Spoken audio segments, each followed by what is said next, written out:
Good morning, everyone. Good morning. How you doing today? Great. Yeah, so I'm really excited. We've got a great showcase today, and the next week, and the next week, and the next week. But first out of the gate, welcome to Case Western Reserve University, Siegal Lifelong Learning. Many folks don't realize we are Case Western Reserve University. So glad to have you out here. I know there's a lot of new folks that are going to be coming to these series. That's our intent. We want to get as many people interested in this kind of mission that we have at Siegal in bringing really important content to the community. For us, that means things like Jewish studies, general studies, which covers history, music, art, science, variety of different categories. So please come back for more programming because we're going to continue with this great staff that I have here in bringing things that may pique your interest. We're doing things very differently now than we were doing in the past, but all for the good in terms of more programming, more diverse programming, but also focusing on those core things that we do well.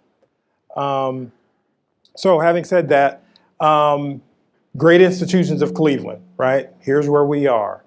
To my knowledge, after checking around, nothing like this has been done before in Northeast Ohio. So we're really proud to bring this to you. And I'll kind of pull the curtain back a little bit and let you know how things work here. So when I took this role, one of the things that I thought was very important was to allow everyone on the team to be as creative as they wanted to be. Come up with ideas, come up with thoughts, let's talk about them. And so Andrea Kushnick-Rubin, who's standing over here, who I'll introduce shortly, she literally approached me a while ago and said, I've been having this idea of this thing that I'm thinking of calling Great Institutions of Cleveland.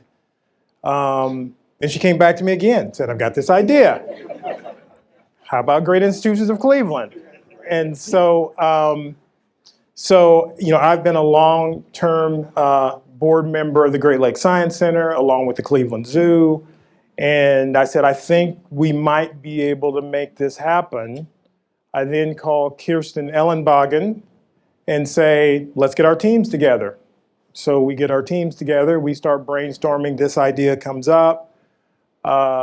Kirsten, thank God, has some conversations. And lo and behold, here we are today with Great Institutions of Cleveland.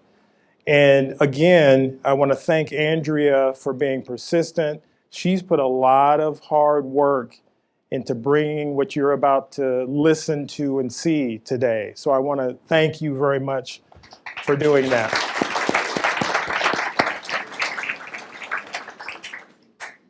So, but also, there's people at the door. We've got Daphne. We've got other folks out in the hall. You know, all the team came together to put this on. So again, we're very delighted. A little housekeeping thing, just so you know, we are having this professionally recorded by Media Vision. You will have access to this once it's completed and they do their edits and things like that. You'll have access to that. So again, another step that we haven't done before in this way. So things are changing for the better. So having said that, I'll introduce Andrea and she'll continue on with some further introductions. But again, thank you so much and I'm really glad you all are here. Thanks.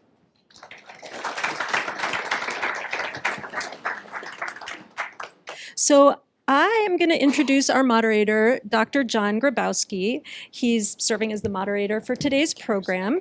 And a little bit about him. He is a professor of history at Case Western Reserve University and senior historian at the Western Reserve Historical Society. He's also the editor of the Encyclopedia of Cleveland History, which is one of the... You can't hear me? Okay. It's one of the most important resources for understanding our city's past.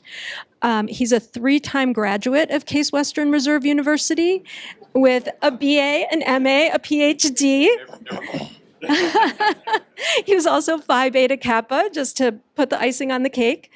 And his work has taken him far beyond Cleveland. He's twice served as a senior Fulbright lecturer in Turkey, and he's an on-board lecturer on Cunard Line. So if you want to join him on an adventure, he's also a prolific scholar, having authored and edited numerous books and articles on Cleveland and American history. He is a frequent and much appreciated instructor here at Siegal Lifelong Learning, where his deep knowledge and his engaging teaching style inspire our Siegal audience. And so with that, I will welcome Dr. John Grabowski. Thank you so much, Dr. Well, I'm definitely flattered by that. But, you know, this is a very, very important series of lectures. And one of the key things in Cleveland today is its cultural infrastructure. And I would say that Cleveland really hits beyond its weight limit in that. You know, the city has been losing population, but we've been growing cultural institutions. And those institutions are the result of, I think, a seed that was planted in the 19th century that continues to grow today, and it continues to modernize. And we're looking at 2 institutions today, the Rock and Roll Hall of Fame and the Great Lakes Science Center, which were really key to a major development in Cleveland, 1995, 1996. Planted on the lakefront. And if we're looking at our city today, we're looking at the lakefront as the key part of the city. That whole development there, I think, starts with your 2 institutions. And the other thing that is really critical about it is museums are teaching places. And I think these 2 museums, the Rock Hall and the Great Lakes Science Center, are about teaching and education. That's what we're going to talk about. And we're going to talk about some of the issues that face museums today in terms of fundraising, in terms of how do you, as you know, move with the times. And it's Kirsten, Jason, this is fantastic. Jason, you got into rock when you saw Elvis Presley at the age of 5? Elvis Presley at the age of 5. All right, right. And Kirsten, you have been a scientist since day one, so to speak.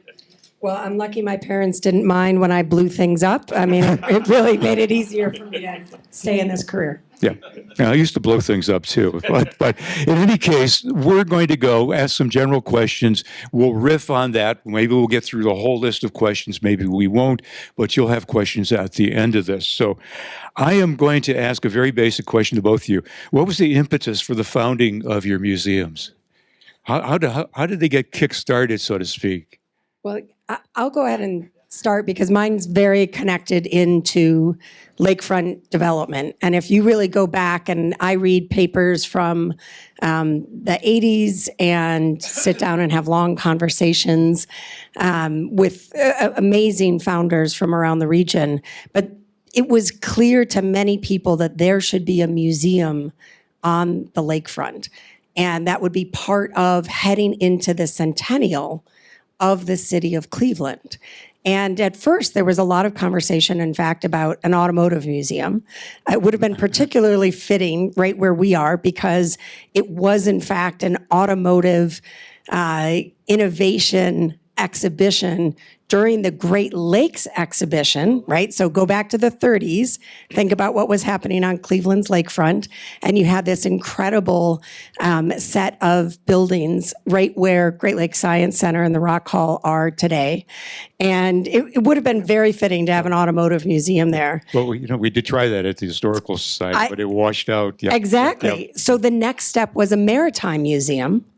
And in fact, we just honored at Great Lakes Science Center, we honored Tim Runyon, Cleveland State University professor, who really led a great deal of the charge to get a maritime museum right where Great Lakes Science Center is. You know, we've got that unusual kind of 45-degree angle setting right on the harbor. We really hug the harbor. Our building was unquestionably designed to be right where it is.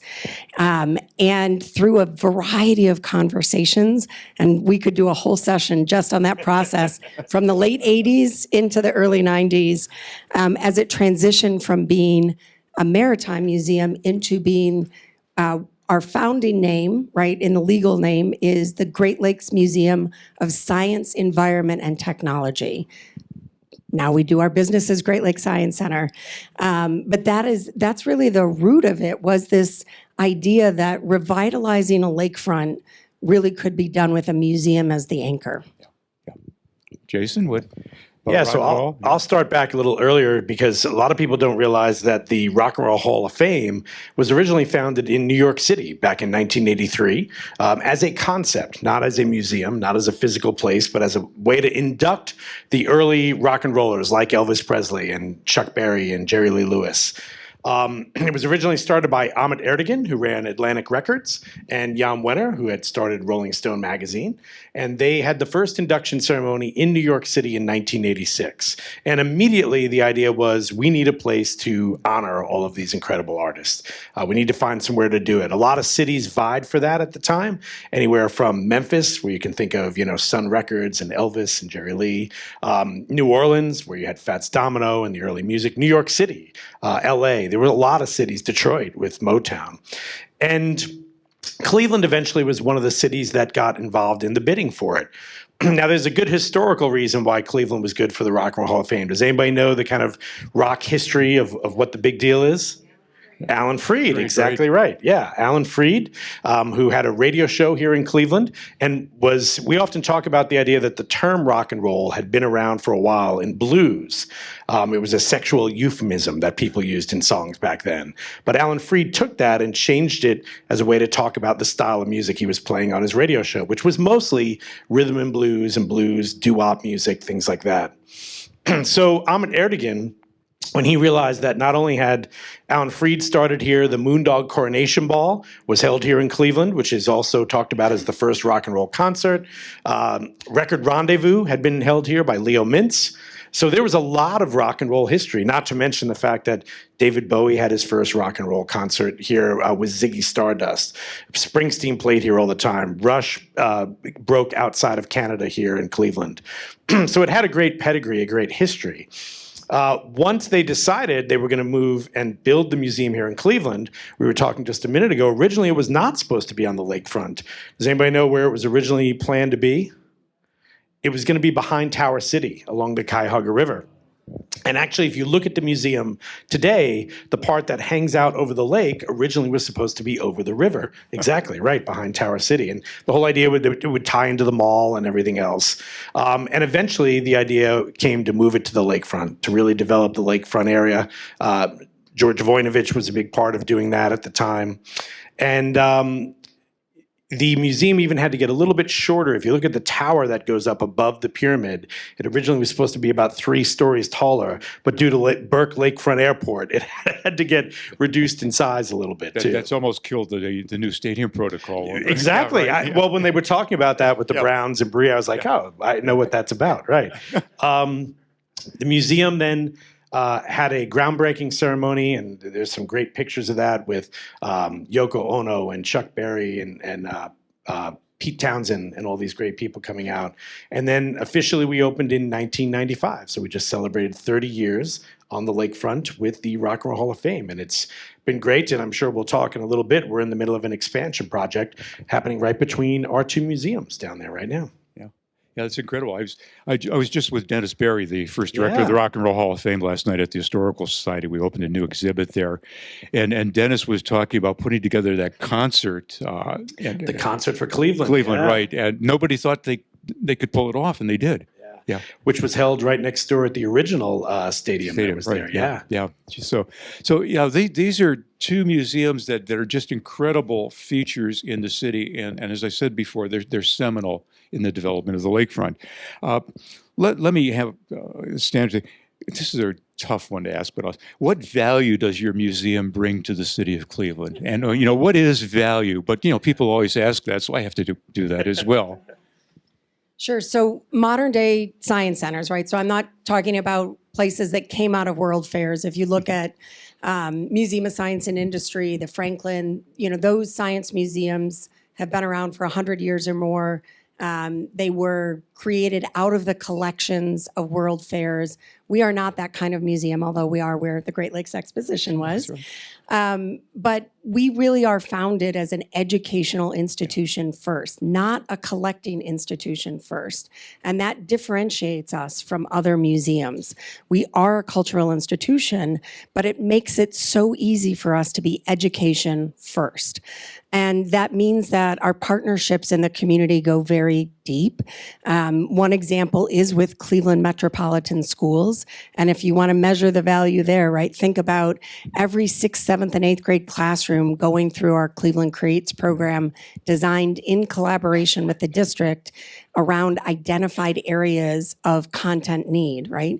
Our after-school program, we've got 6 robotics teams from across Cleveland, including an all-girls team that formed themselves and comes from across schools in Cleveland. And those students coming together, we work with them all year round so that in the fall they're learning, building their skills. During the competition season for FIRST Robotics, they are really getting their robots ready for significant competitions. And we have Cleveland teams that go all the way to states. This past year, we sent an individual, one student who won an extraordinary, the Dean's Award. We're able to send him to the international competition. These are amazing Cleveland students. They're with us every single day. And in fact, we have in our building a high school. So MC Squared STEM High School was founded in 2010.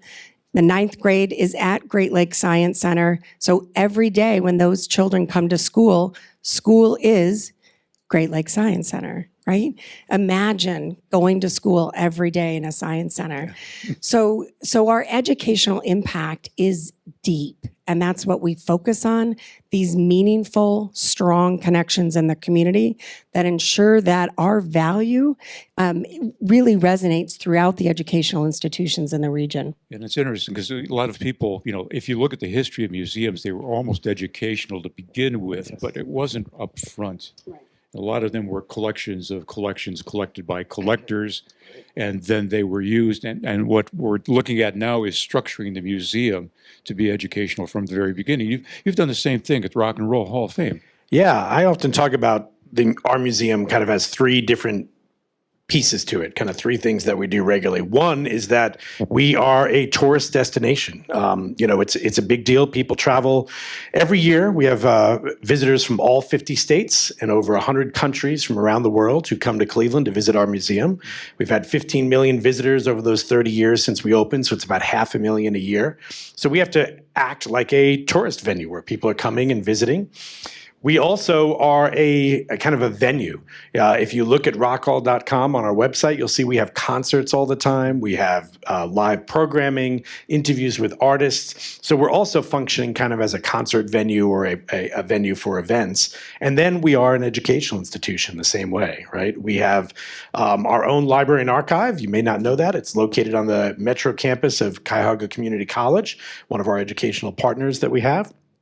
And we have programming across the board, everything from toddlers to K through 12, college classes, and adult lifelong learning as well at the museum. And I think what you were saying, Kristen, is totally true. Like this idea of that you connect to the partnerships in the community. So we have partnerships just like they do with CMSD, Cleveland Schools, and bring students in every year. In fact, about 50% of our students who come at the K-12 level are from Cleveland School District. And it's important to maintain those connections. And again, things to Case Western, we do programming with CSU, Tri-C, and those educational connections are vital to the local community here in Cleveland. And they've really grown, and part of the Rock Hall of Fame, of course, is nostalgia. And, we're all faced with, the nostalgia of early rock, who's going to be looking at that eventually and how does that go on? But so you have that duality there. I don't know if you have that much of a duality within science, do you? Well, science changes. Yes, so we're right? constantly working to make sure that we're adapting our exhibits to that and figuring out ways to really embrace that duality. Right, yeah. I think you have it in the like the NASA stuff you have there, right? Like it's fun to go look at some of the early things on exhibit from early exploration, but also think about what they're doing today, right? Yeah. So that's a great pattern, yeah. It is. Yeah, we are the NASA Glenn Visitor Center at Great Lakes Science Center. It's a congressional designation. We actually have a signed Space Act agreement to have that designation. And it means that so much of our work focuses on getting out to the public the innovations happening at NASA Glenn.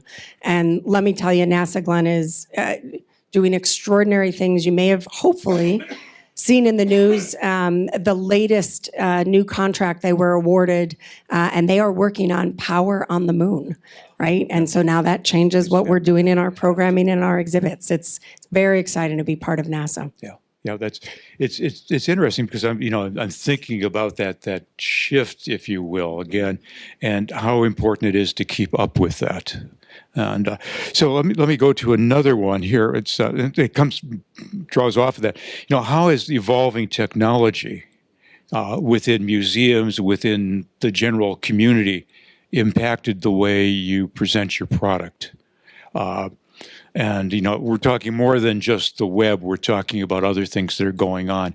How do you keep up with it? I know you will keep up with it almost or create it actually, but yeah, that's it's something that we're looking at. And COVID in a way pushed us more toward a technological interactive in terms of museums and how you could act with them. So yeah, let's talk about that for a while.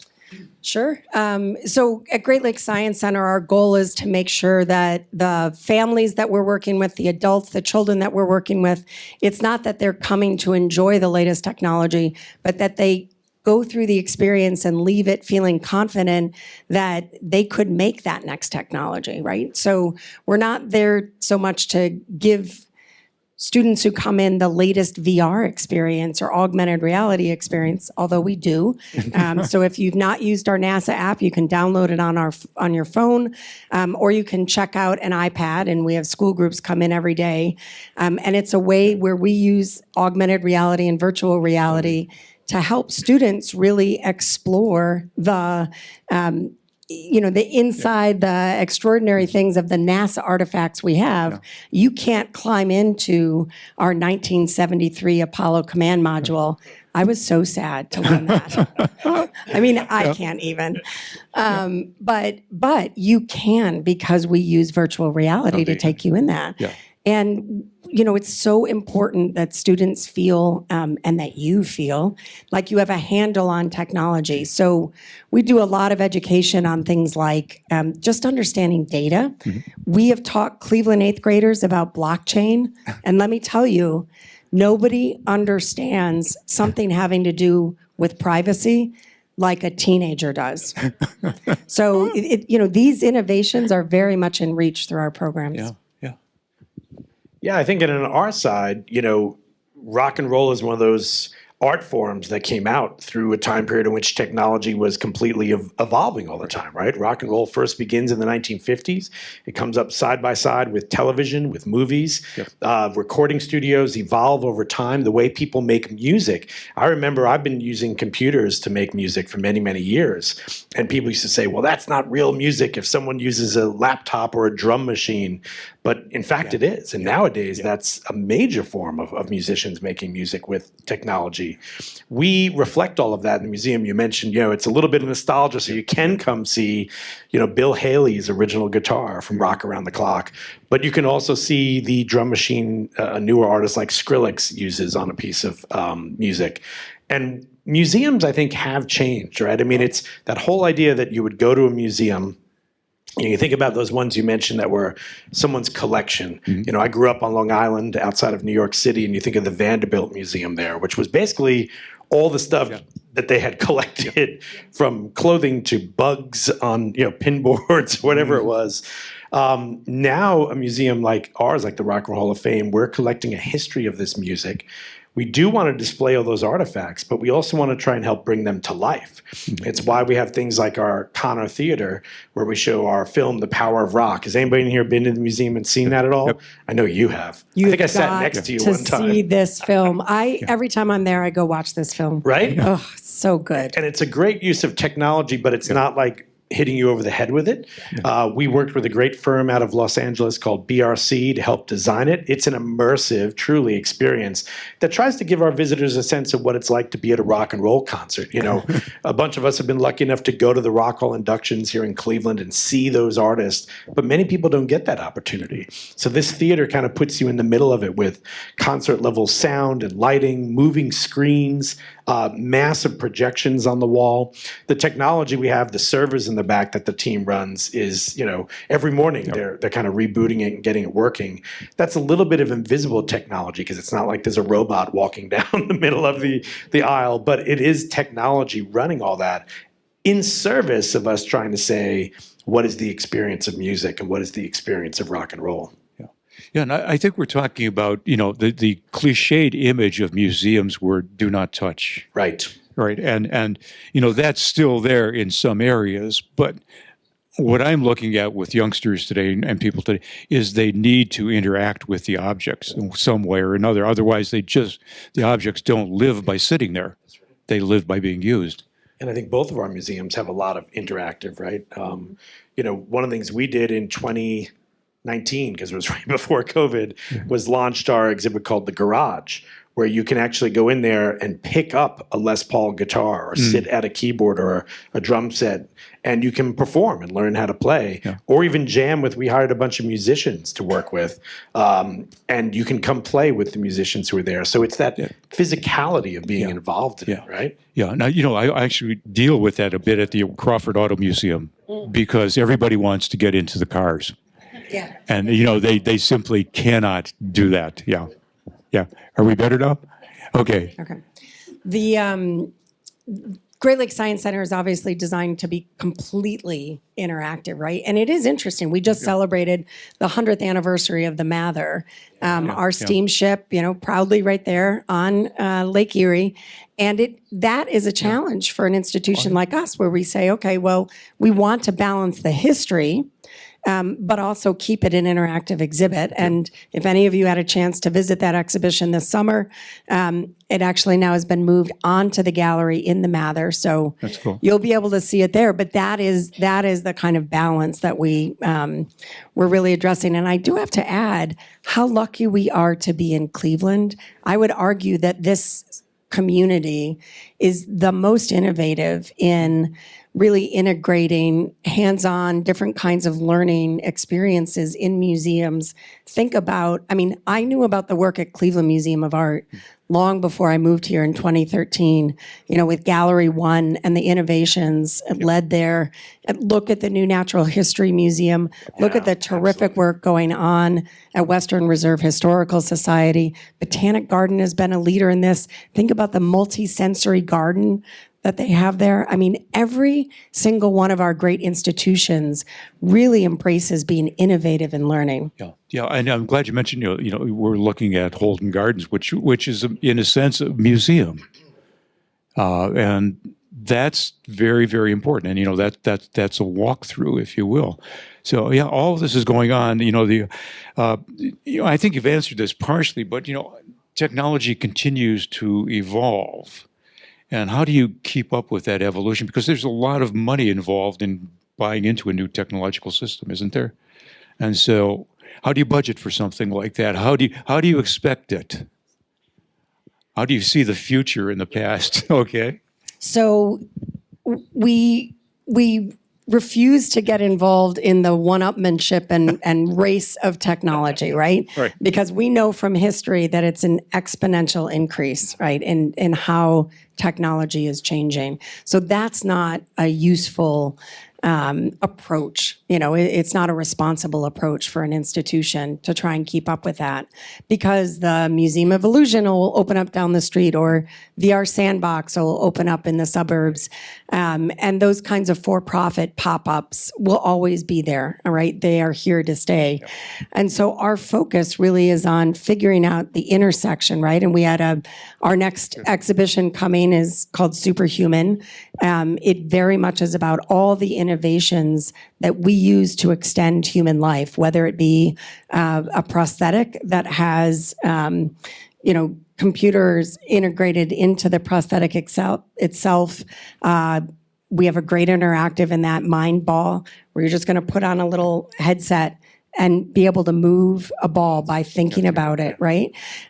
We want the public to be able to experience that. We are bringing in those, but what's important is we're connecting it to research going on in Cleveland, right? So the exciting part of that is bringing in the faculty from CASE, talking about, right, because the innovation, so much is based here in Cleveland. We're bringing in those people to talk about those innovations, and that really makes a difference. It's a good resource. I think you also hit on something too. I mean, there have been a number of what I would call for-profit traveling exhibits that have come around. Some of them have been pretty brutal in terms of what they do, and so that's kind of the Barnum-esque side of it. Am I correct on that? Does that?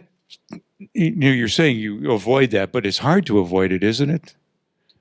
So, What, that idea of kind of making something over the top? making something that P.T. Barnum would have done, because Barnum had the first museum, and it was Barnum-esque. Yeah, that's right, Yeah. right.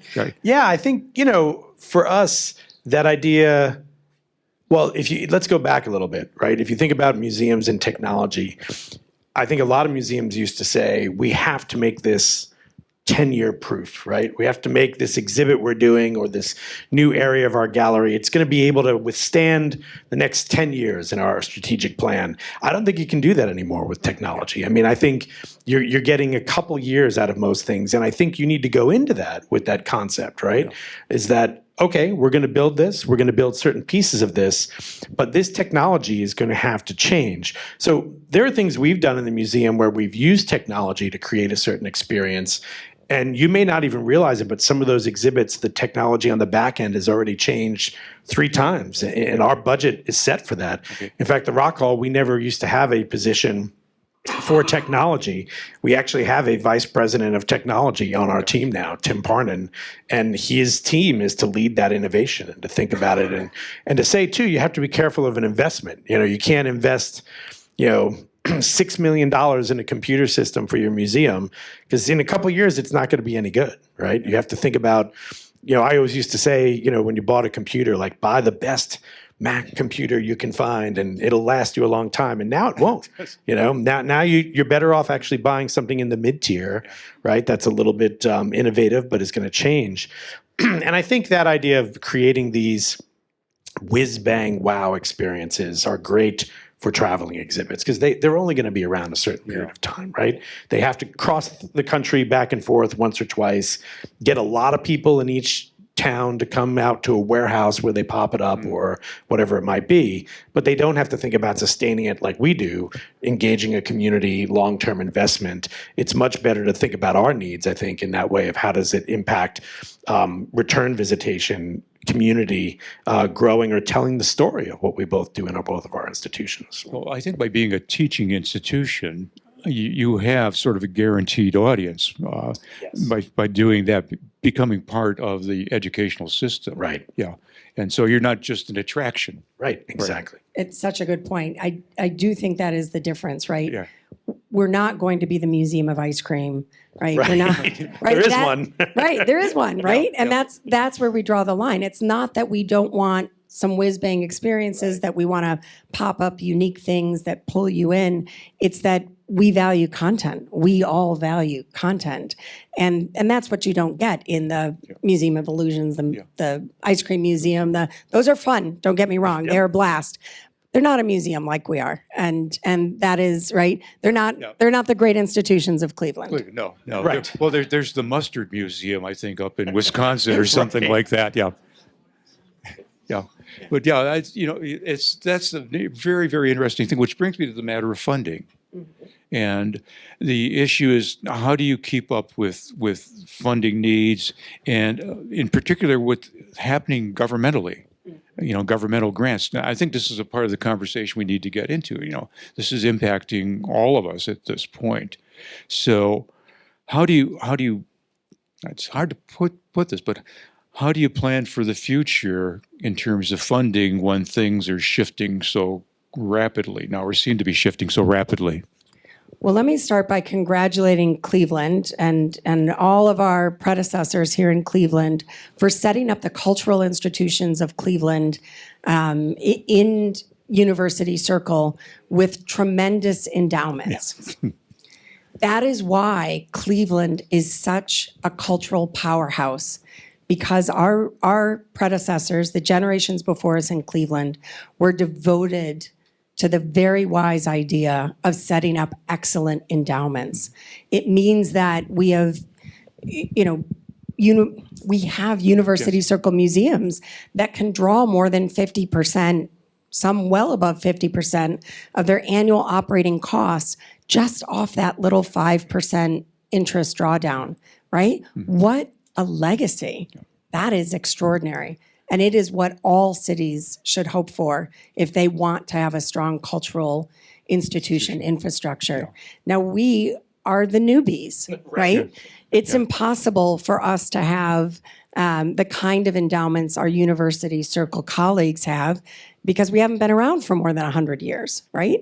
And so that is, when we talk about our finances, it's good you have the two of us together, because it's so different when you get our University Circle colleagues. And I think this is really, really important. I think it's not a bifurcation, it's a continuity of museums, but the continuity shifts because of age and also because of location, I think. Yeah. I think you bring up something really important too, right? It means for those of us who are in these younger institutions who are doing a lot of work but don't have that large endowment, it means we have to be really diverse in our funding as well. If you take something like what we do at the Rock Hall, we do have grant funding or funding from foundations. Thank God for the Cleveland Foundation as well, right? Cleveland Foundation has been around supporting cultural institutions and the arts here in Cleveland for over 100 years. We also have state and county support. We have federal support. We also have private support and donors and sponsorships and even membership. I mean, both of our museums, membership is really important. You want to know how to help support a museum even on a basic level? Buy a membership and renew it year after year. I know on our end that helps with a lot of education programs, and I think on yours too, right? Yeah. So I think that diversity is really important. The beginning of this year was a little scary on certain things. The idea of funding for cultural institutions seemed under fire. It still is in many ways.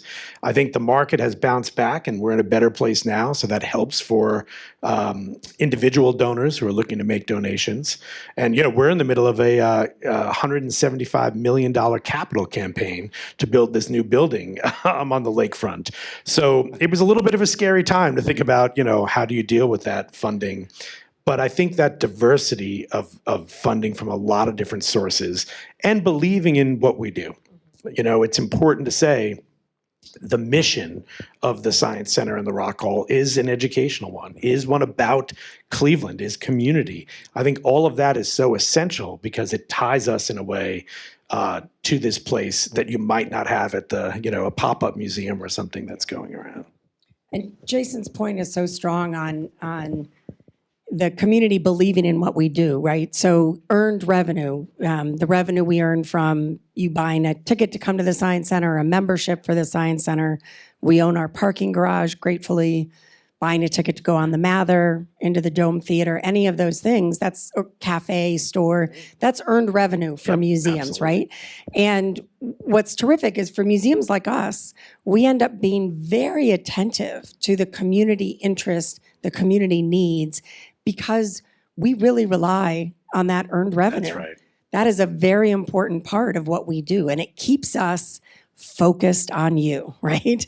And that's wonderful. We at the Science Center have worked in recent years to make sure we're not only reliant on that, right? So we're in a comprehensive campaign, a little different from Rock Hall, where we're working to build our endowment. We're working to build our operating programs, and we are working to refresh 3 major new galleries. In fact, one opens next week, our new early childhood exhibition, Handle with Care. It's going to be wonderful. And we opened the Cleveland Creates Gallery last year. So we have one more new gallery to go in our campaign. But that mix, that balance of contributed revenue and earned revenue, our organizations end up being very, very attentive to that in a key way. Let me go one place, and earned revenue, because the same thing's happening at the Historical Society. When Kelly's here, she'll be talking about that. We've put a lot in that, and the Crawford Auto Museum now is a major wedding and party center. But that brings up an issue with the curatorial staff about what's going on. So, I think there's some edges to it. But you talk about endowment. It's just a personal thing. The man who helped build the endowment for my position, which I've just vacated, had a license plate ENDOW on his car, and that was good. So I'm looking at all of you. If you're looking at museums, think about endowing.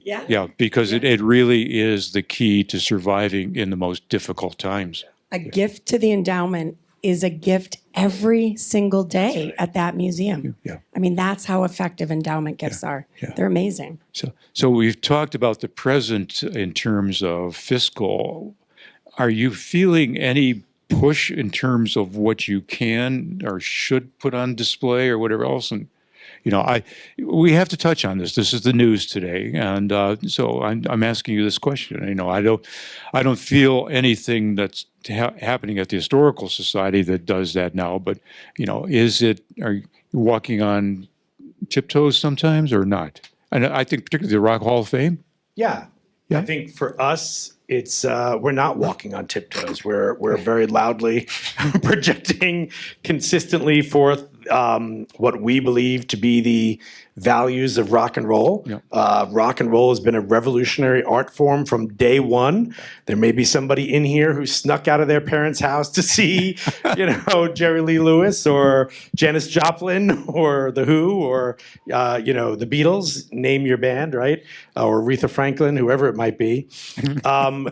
Rock and roll continues to be a rebellious art form, and on purpose, right? It speaks loud. It speaks for the people. It speaks for minorities. It speaks for the disenfranchised. It speaks for all different groups. And even today, it speaks for racial equality. It speaks for gender equality. It speaks for rights for all different people. And I think that's baked into the art form that we are. And it's important to represent that. It's not that we don't talk about things across all different sides. Years ago, we had an exhibit called Say It Loud, which was about rock and politics. And we covered the whole spectrum. There were things from all different sides that rock and roll has engaged with over the years. And it will continue to do so. I think there's no slowing down. And it does mean even for us, the current topics in an exhibit we have like right here, right now, is literally right here, right now. It's I think a challenge for our curators because it often means an artist who comes through Cleveland is having a great show. If you've got Chapel Roan coming through Cleveland, we're going to ask her to donate something to our museum and put it on display immediately to represent that. So I think for us, it's also because we're trying to tell a comprehensive story about life in America, life around the world as the music moved out and connected with new communities. And we want to be very open in representing all that. Bravo. I think that's exactly what museums need to do, is to be honest and come forward with new ideas and push those new ideas. And science is the same thing, isn't it? Yeah. Absolutely. I mean, this is a difficult time for many in science. We're fortunate if you follow the Pew Center studies on public trust, museums remain very trusted institutions.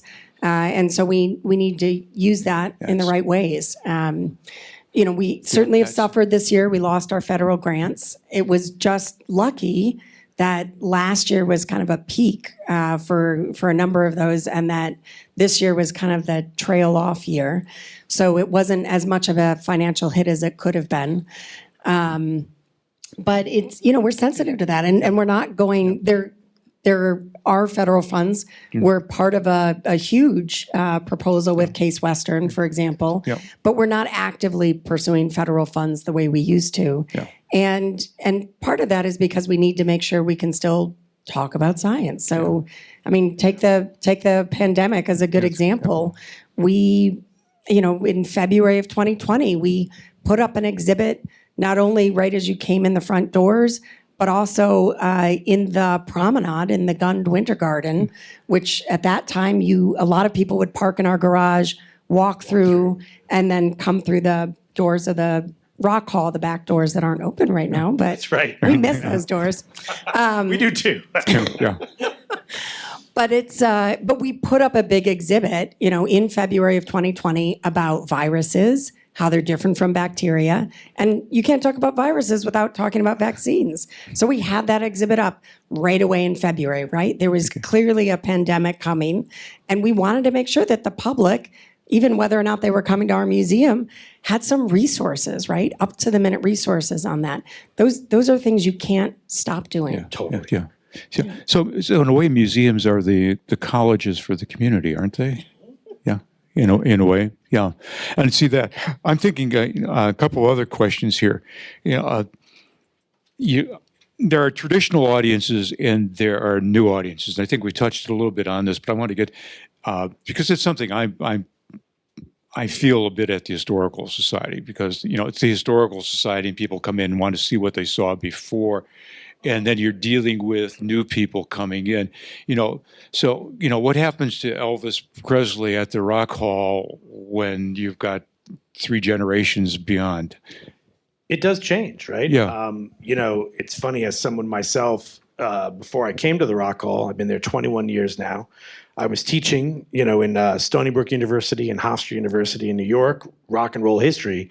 And back then, you could, because it was in the late 90s and into the 2000s, you'd kind of stop at 2000 and you were good, right? It maybe even stopped in the 90s somewhere. Yeah. There's a funny thing about the Rock and Roll Hall of Fame. If you come in and you look at the current main exhibit hall, there's a kind of a gallery area called Cities and Sounds. And it starts with 1950 and Sun Records in Memphis, and it takes you all the way up into grunge in 1995. And do you remember what year I said the museum opened? Yeah.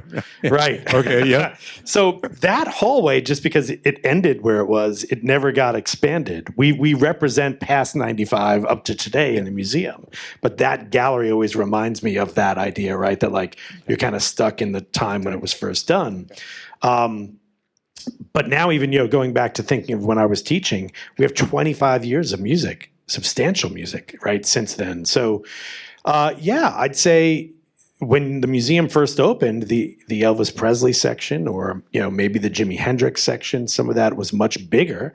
It's still there, absolutely. It's central to the story of the music, but it does have to cede some space to other artists as well. And luckily, we've been really great in being able to innovate all different spaces in the museum and grow. It's also why we're expanding, right? Yeah, I was going to ask you, is your expansion going to help you 100%. deal with that? Yeah. In fact, the building that's going between us right now is going to be mostly for a concert venue, our new offices, some guest services, features a big public staircase that's going to look out on the water and the science center out the windows. It'll be gorgeous.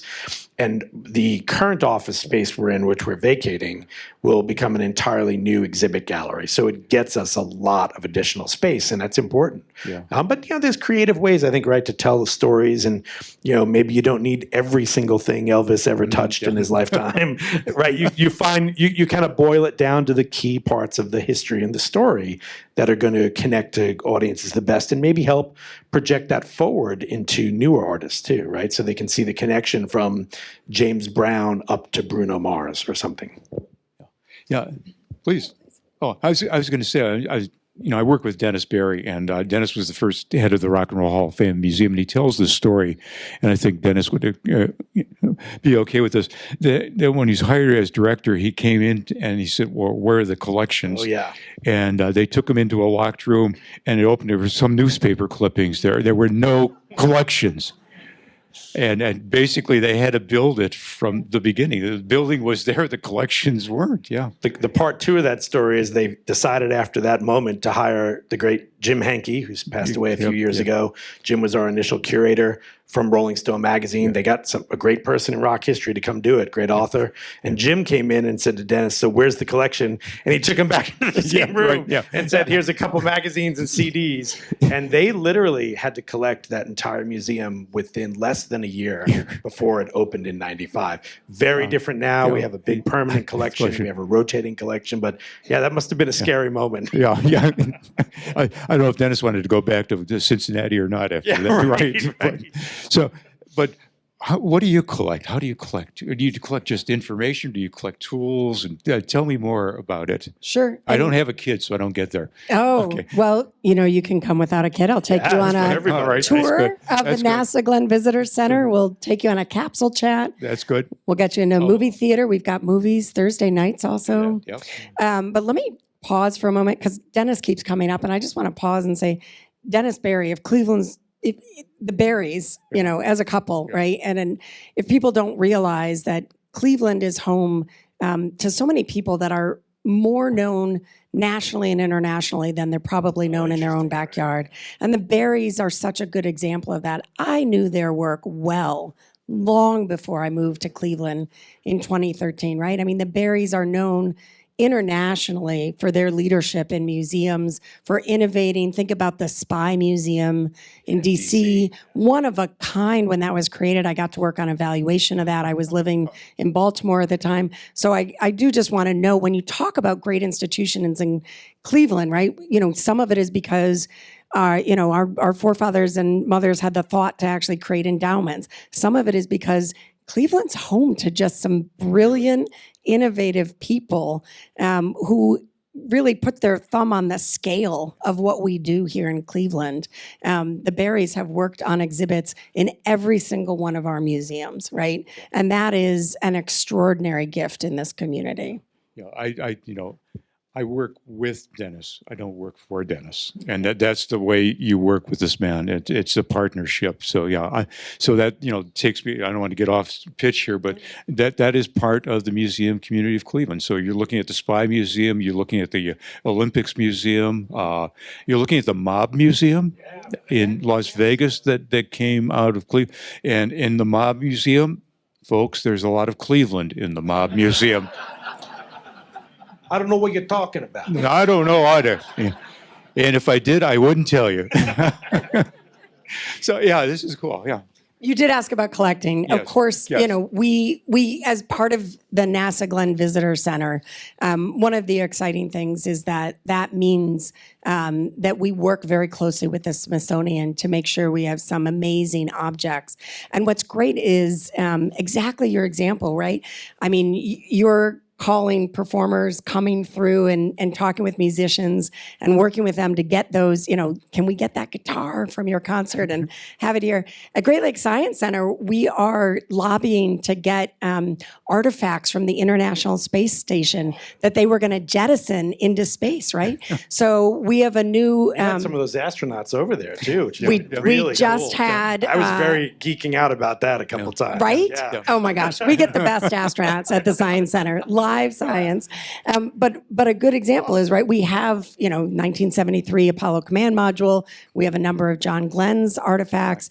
But just this past year, we worked with NASA to lobby. They were scheduled to jettison this light microscope module, except that NASA Glenn is famous for their material science research, and they do a great deal of research with the experiment bench in the International Space Station. Woo.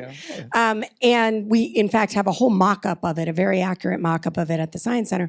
We wanted that microscope, right? We did not want it to become space junk. We wanted to come back. So when you go through the Science Center, you'll see we have a little label on a lot of things that said, I went to space, right? Because sometimes people, even our Apollo Command Module, people will go, is that real? And we have to remind people, see the absolute, burnt underside of the command module. That is because that's what happens. You burn, that object burns as it comes back through Earth's atmosphere.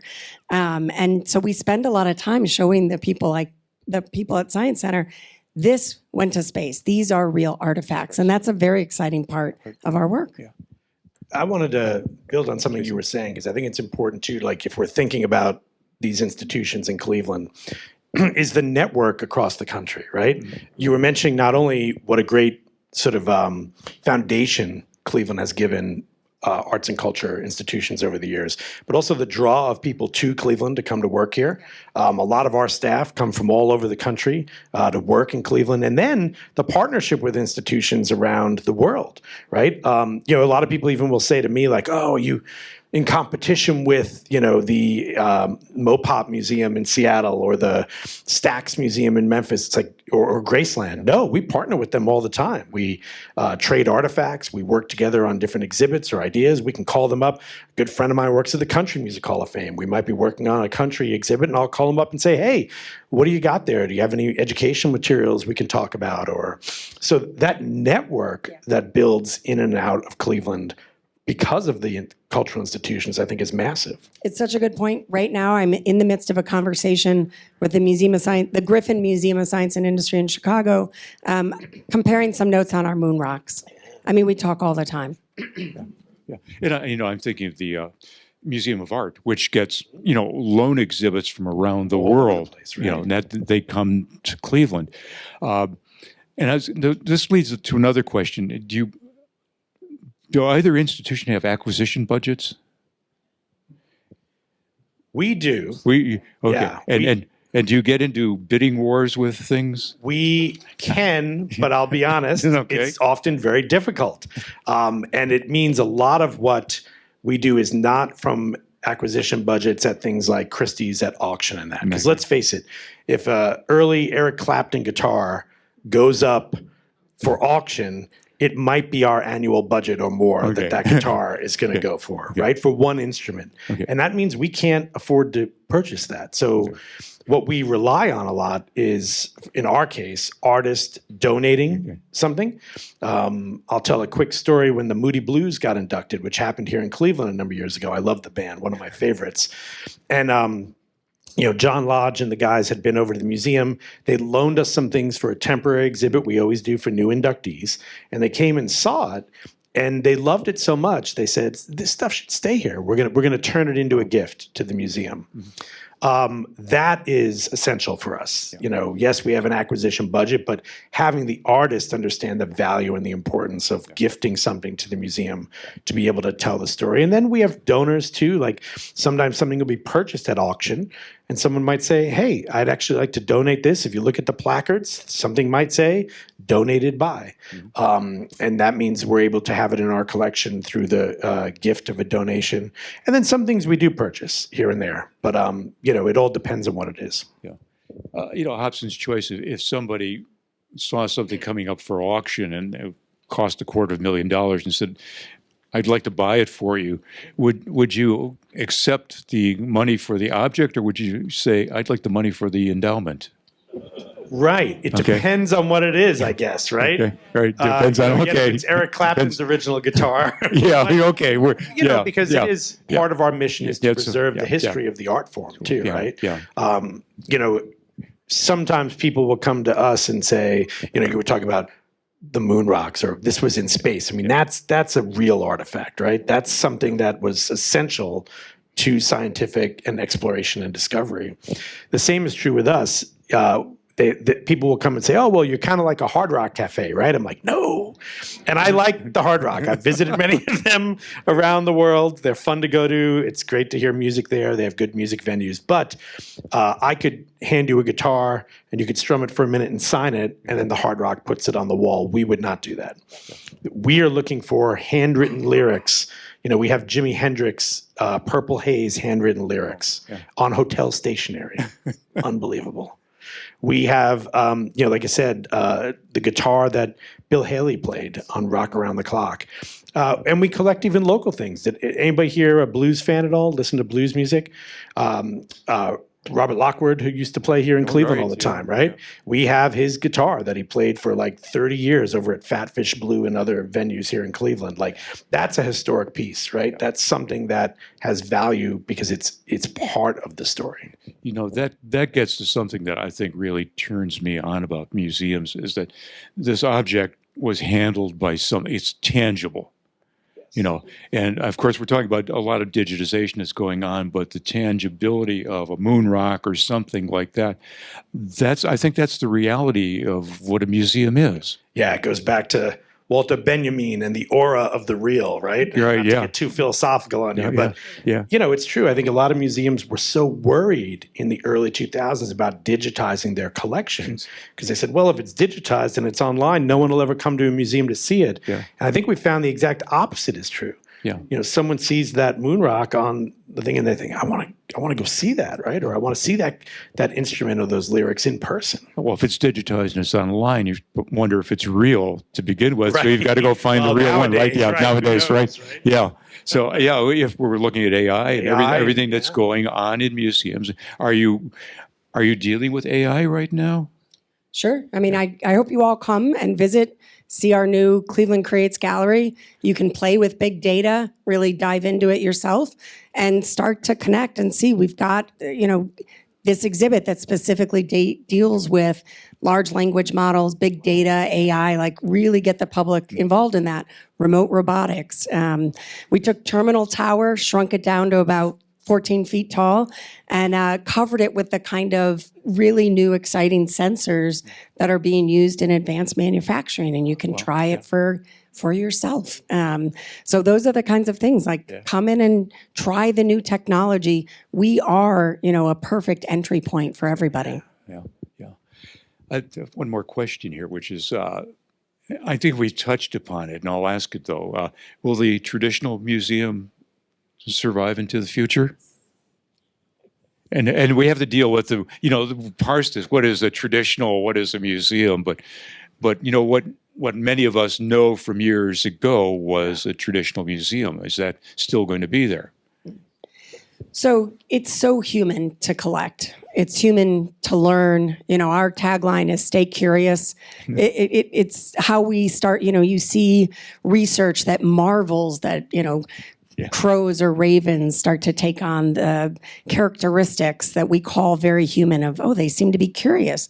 They seem to be collecting.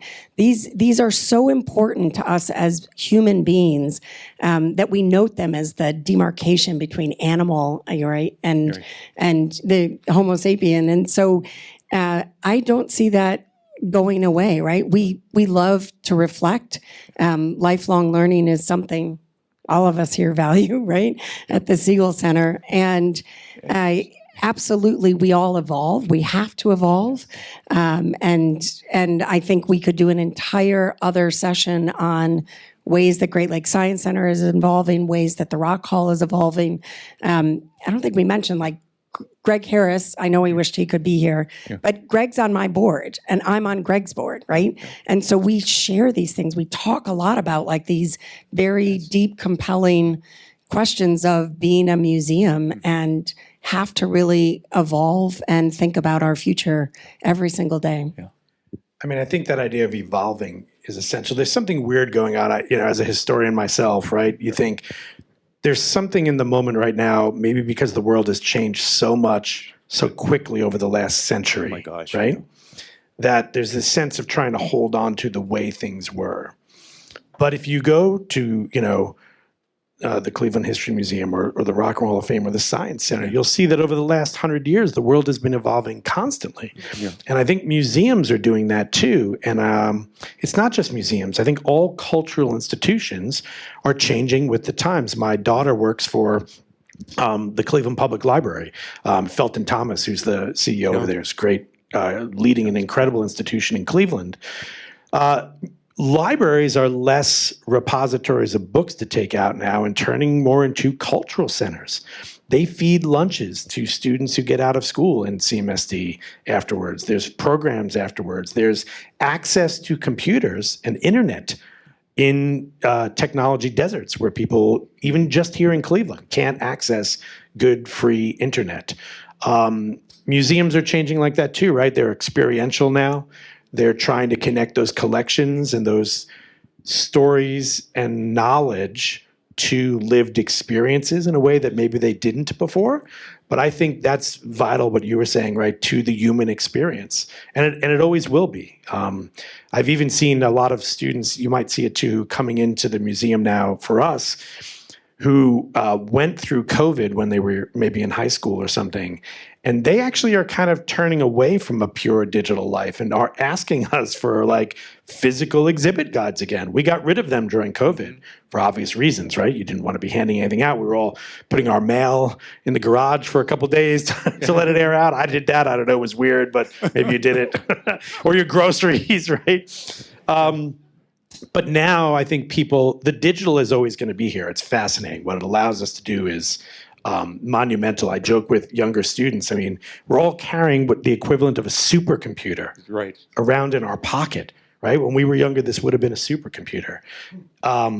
But there's still a need for connection to each other and to the physical world and to physical things. And I think people are reconnecting with a lot of that these days. I'm seeing a lot of young people collecting too. Yeah, right. It's beyond card collecting; it's other things. So that human impulse to acquire and see and hold is very, very important. Don't start talking about Labubus now. No, okay, no, I won't. No. I will. If you don't know, look it up. They're very popular. Right. Yeah, I destroyed one of my brother's prized things once. My brother's 8 years older than I am, and he was collecting Elvis Presley records in the 50s, 78s, and I sat on his records. And still remember that, right? But those are the things I think we all build our memories on.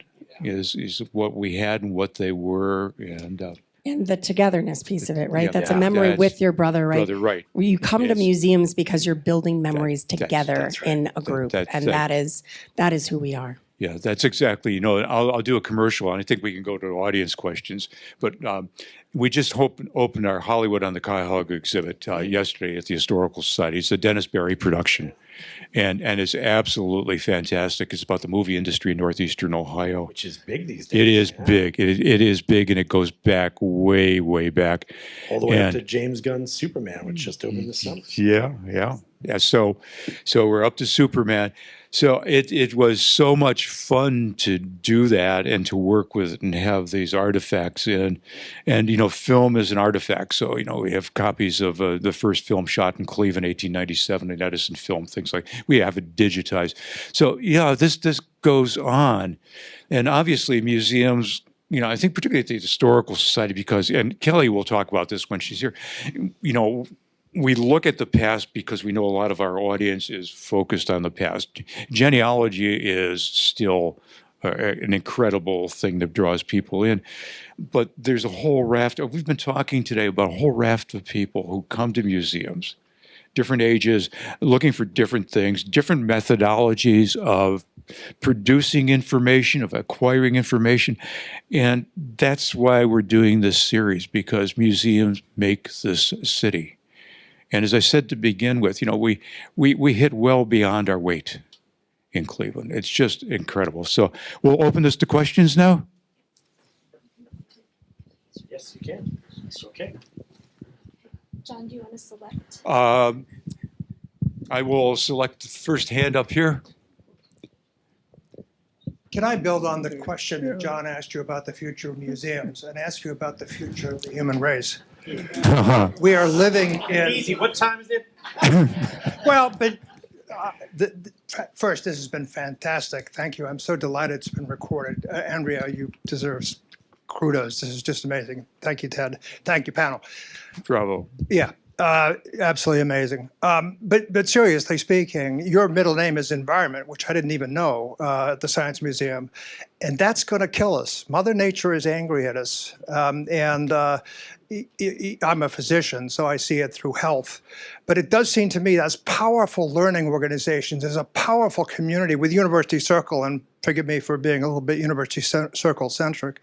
The museums in this town have, I think, a special responsibility for taking on the education of our species around. If we don't change course, we are potentially joining the sixth extinction we have caused. Sorry, it's just a small question.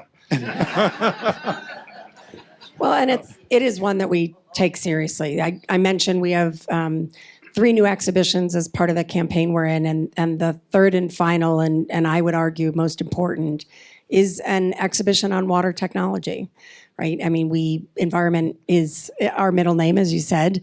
And we are on, the shore of 20% of the fresh water, right? I mean, the Great Lakes are extraordinary and underappreciated all the time, even by us who live in the Cleveland area.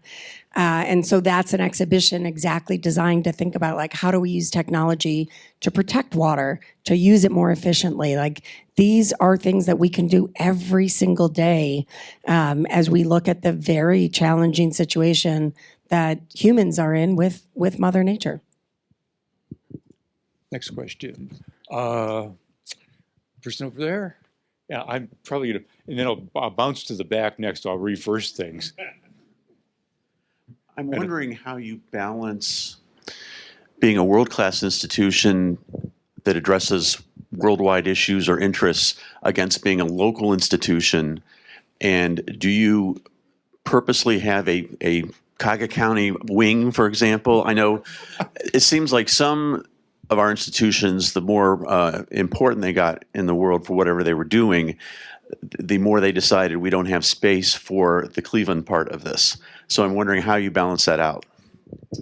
It is easier for us, and poor Ted is heading into a whole series of conversations on our board about this very question as we look at lakefront development and look at the opportunity to really be a little more like our neighbor, right, and be more of a national attraction. The Rock Hall and the Science Center, we compare our audience data a lot, right? So we're about 30% that national audience, and the Rock Hall is kind of the exact opposite. Although I think you've been able to change that percentage a little bit, but we've always said we wish we had a magic wand where we could just wave that wand and get the national audience at the Rock Hall coming over to the Science Center, and the Rock Hall wanted to wave that magic wand and get that bulk of our audience coming to the Science Center and get them over to the Rock Hall. So we do talk about it, we think about it. At Great Lakes Science Center, we're fortunate that we have been able to really keep that strong Cleveland focus. And what we see is, like right now is a good example. If you come through the Science Center yesterday, you saw a lot of people with that, Detroit Tigers, gear on, and we charge them extra on admission. Don't worry. Don't worry. And I say that as a Detroiter. This is awful. But there's a real interest in this Cleveland Creates Gallery and the NASA Glenn Visitor Center. Like, the work of Cleveland is relevant and interesting well beyond. And so we have not had to apologize for kind of pushing Cleveland aside at this point. We're able to really put it front and center unapologetically. Yeah, and I think we work really hard to do both also. Obviously, we have a massive national and international audience coming to Cleveland to see the Rock and Roll Hall of Fame. But in our galleries, we still have a Cleveland Rocks gallery, which not only talks about Alan Freed, but many of the artists that come from not just Cleveland, but Northeast Ohio, Devo, all these other groups, right? We have a Northeast Ohio archive section that we have at our library and archive that even has scan days. So let's say you've got a poster or you've got a ticket stub from seeing Michael Stanley at Blossom and you want us to scan it, we'll make a digital copy for you, but we'll also keep it in our archives digitally. So we're always trying to collect the local history of Cleveland musically. That history of the Belkins or the Agora and Hank LeConte and Steve Popovich, right? The list goes on and on and on here in Cleveland. On top of that, even just from our community and educational connections, we every summer have a Rock Hall Live, our concert series, and almost every Thursday is free with local bands that we bring in to perform. We pay them. I always joke, it's not like that thing like, hey, local band, you have an opportunity to play at the Rock Hall. No, it's a gig. We want them to come in. We have a artist in residence program we do with the Coolest Foundation, where we take 3 new budding just on the verge artists in the Cleveland area who are songwriters, who are musicians, and we bring them in for an entire 8-week program throughout the summer where they do sessions on songwriting, music industry, business, copyright, royalties, and they do songwriting sessions at the museum, and they perform every week too. So that idea of taking this national, international art form of rock and roll, and making it very local is really important to us too. Next question. Person in the back with the check shirt. There we go. Oh, no. One down. It's good. We're going to make you work, Andre. Thank you. So this kind of ties into the question of new technology, and I think you guys talked about this a little bit already. But I wondered if I could ask you to expand a little bit on your answer in relationship to artificial intelligence. And I just was curious the extent to which, how much you guys have thought about this, the extent to which you're wanting to incorporate artificial intelligence, but also maybe the extent to which you may be deliberately avoiding incorporating in certain areas artificial intelligence in each of your museums. I'll make it quick. I think for us, I think computer technology is a tool, right? It's like any other tool. Now, artificial intelligence has a lot of potential, as many new technologies do, for misuse, right? We'll say. Whether that's, we were joking a minute ago about videos that you can't tell if they're real or fake anymore, or artificial intelligence writing text that's not written by a human, right? I think, looking at a lot of that stuff, it's an interesting tool. There's ChatGPT can be very helpful doing research for writing an article, but you can tell it's not great writing and it's not factually correct because it just scrapes the internet and there's a lot of bad information on there. So I think for us, that being more that our subject is the arts, we are looking at artificial intelligence, ChatGPT, image generators, all sorts of things about how they can help us do jobs better. But it's not going to replace the human because our subject matter is an art form about humans making art, right? And the only thing I'd add to that, I just got back last week from a conference on science centers and AI, and we held it in the Bay Area so that all the big corporations could come into that discussion. And for us, so much of the conversation is on helping the public understand how to use it, understand what goes into it, right? The more you understand on the data behind a large language model, which is only one type of AI, right? But it's certainly right now with Claude and ChatGPT and everything, it's the most common, right? It's the most publicly obvious kind of AI. Really making sure the public understands that, right? So much of our role is helping the public understand how to use technologies. And so that has been our focus. We are also, though, we've started drafting up like policies on how it would be used in the organization. Without a doubt, there's a way that AI can make our work, a little more efficient. It needs so much management at this point, so much excellent, frankly, curation to ensure accuracy, which, the public trust in museums is the very foundation of what we do. And so we can't risk that, right, by directly putting AI-based work out into the public. But it's coming. It's going to get better. Next question up front here. You touched on lakefront development, and I'd like to know, maybe more than I would like to know, what would you like to see happen with the lakefront stadium, as much as you can tell us on the record?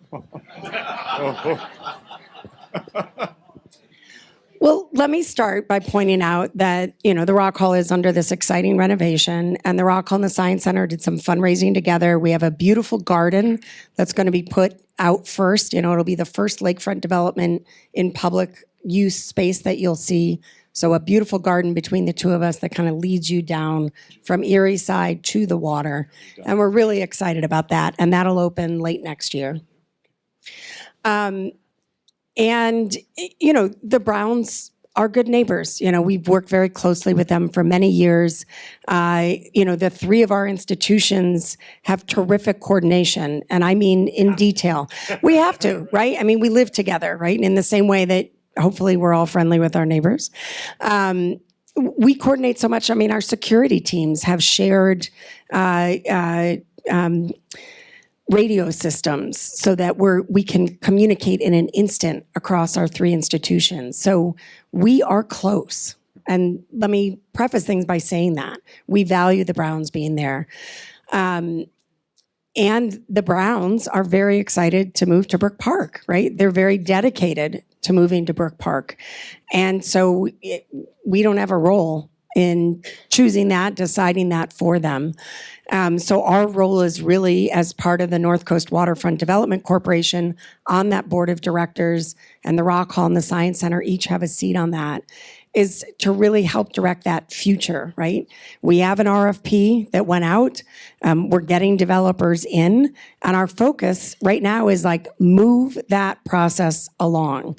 And we're trying to work with developers, and I should say we as North Coast Waterfront Development Corporation, to find developers who can come in and think about, the terrific acreage that is just north of the Science Center and the stadium, and also the potential for the 22 acres of the stadium itself. And we know there's a lot of work to do there. If you remove a 22-acre facility, you've got to have a new anchor that comes in. It can't be a lot of little small things. And so that's one of the most complex parts of the conversation, of really thinking of what it is to anchor that new space. And what's exciting is the city has gathered amazing funding nationally. And let me tell you, it's impressive that they've kept that funding going. So they are moving ahead with the change to the Shoreway, and they are moving ahead with the construction of the land bridge. And those two will anchor, right? You need to anchor things to attract developers. So the city is doing a tremendous job of anchoring change and really making that space more attractive. And that will go a very long way. We're excited about it. Yes, behind. Having lived in New York and LA and been very happy to return to Cleveland, I was constantly hit with remarks, why do you ever even want to go back? And I would say it's a mid-class city loaded with international, the finest of arts. And when my friends visit, they concur. So my question, I was going to ask about the Browns and what was going to develop, but now my question, secondary question, is I always review what's going on in the city, and I'm wondering, is it my fault I didn't know about the complete rock and roll program you had this summer? And or do you have a combination ticket? So if I were to bring all my grandkids down or friends from out of town, and we visited one day there and stayed for a concert that night, is the publicity, is it my fault? Are you really publicizing well? We do have a combo ticket, and you can come to both institutions. And I think it's an interesting thing. I often refer to being a New Yorker myself originally, although I consider myself a Cleveland now. My wife and I have been here 21 years, raised a family of 4 kids just down the block in Shaker. It's sort of the Statue of Liberty syndrome, which is that if you live in New York and you ask a New Yorker, have you been to the Statue of Liberty? And people say, no, where is it? Right? Oh, it's out in the harbor somewhere. But you get international tourists from around the world come. When I, go out into the community and speak, and people say, I didn't know you had a whole summer concert series. We had international artists on major tours, St. Vincent, Hot Mulligan, these bands that are touring around the world right now play in front of our museum and our plaza this summer, and free local music. And we have free community days. There are days that the museum is free. You can come visit. We have local discounts. We have anybody who's in the city of Cleveland proper doesn't even pay to come into our museum. If you live in Cleveland, it's free. I think the interesting thing is it's often hard to get in a local community those messages out, where sometimes I find with us, there are people who are friends of mine in Nashville who are texting me about things we're doing more than my friends who live here in Cleveland sometimes. We have interview series, and you guys do tons of programming, the films, all sorts of events. I think that's something that I'd like to see Cleveland continue to grow at, is supporting all of this local arts and culture. Maybe that's because there's so much too, right? But it's good to think about how do you support all these institutions by going to them, taking advantage of it, seeing what's available in the city. So we can always do better at promoting it. That's absolutely true, and trying to make sure we're in the community like today, talking about what value these institutions have. But hopefully, I think people, as they continue to learn how much is available, yeah, they're a great. I shouldn't make it sound bad too. I mean, we've had days where we have thousands of people out in front of our museum, and look at Wade Oval Wednesdays in University Circle. I mean, those are incredible, right? Yeah, really great events to come out to. So, I would say you can put your, you can, part of it is because advertising is now so specific to the individual and your behavior on digital tools. So it used to be we'd put an ad in the paper, everyone who read the paper, which was all of us, 10 years ago. And you'd see it and you knew what to go to, right? I relied on the Friday section. I'd open that up. That's how I planned my weekend. It's so frustrating now, right? So in some ways, you do have to train the algorithm, right? So go to our websites, greatscience.com and rockhall.com. We're pretty easy. Greatscience.com, rockhall.com. If you're on social media, follow us on social media, and that will train our digital advertising. Will stop coming to you. We actually target grandparents. We specifically, in our digital advertising, we try to catch grandparents. Next week, we open our new early childhood exhibit, right? So we're really trying to catch those grandparents. But you can help us along and follow us on social media, come to our website, and that'll create a little digital trail. Then you'll start seeing us. One more, I think, yes. Good.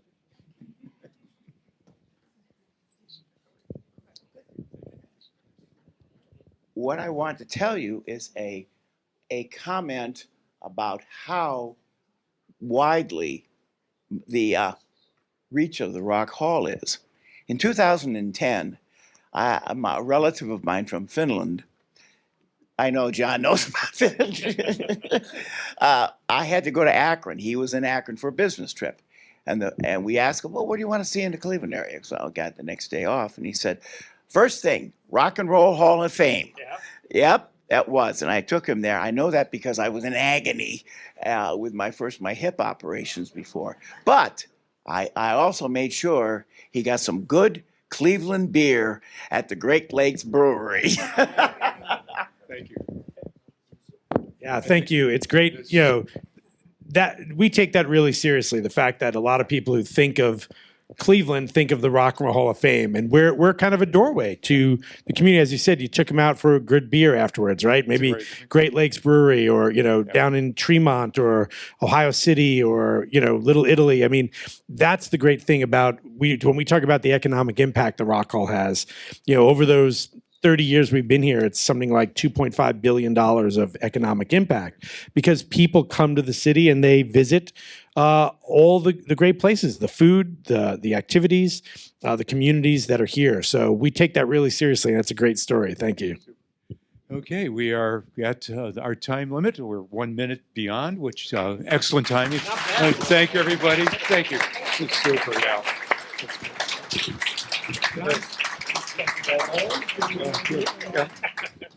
Yeah, so couple of extra things, but I want to do this one more time individually. So thank you to Jason Hanley and Kirsten Ellenbogen and John Grabowski. Great job. And Kirsten mentioned it, but for those of you astute enough to have noticed that Greg Harris, the CEO of the Rock Hall, does not look like Jason. That's right. Although Greg and I have worked together for many, many years. That's right. But so for the record, Greg sent a very heartfelt message to me via email earlier this week saying, my apologies. I know I made a commitment, but unfortunately I have something urgent that came up. So he was unable to make it. And Jason is a great sub. So yeah, right. So what we'll do now is, for those of you who bought the ticket, we do have our reception in the adjacent room. You'll get led there. We have a continuing series next Friday. It'll be just as great as this. Again, we're going to continue to do this. And just as a note for those who may have interest, because keep in mind, we've got about 60-some people online also. Thank you to the folks online. We appreciate it, and hopefully things went flawless for you. But as I mentioned earlier, we have Daphne there in the back. She's got a series coming up bioethics, which is amazing. Again, never been done here before. It has got some of the leading experts in bioethics, and it's a course. And we wanted to kind of step out of the box and do something very creative and unique and pull in a bunch of experts on that also. So just wanted to lay the framework for that. So having said that, we will break. And for those of you, as I stated, will be next door. Thank you.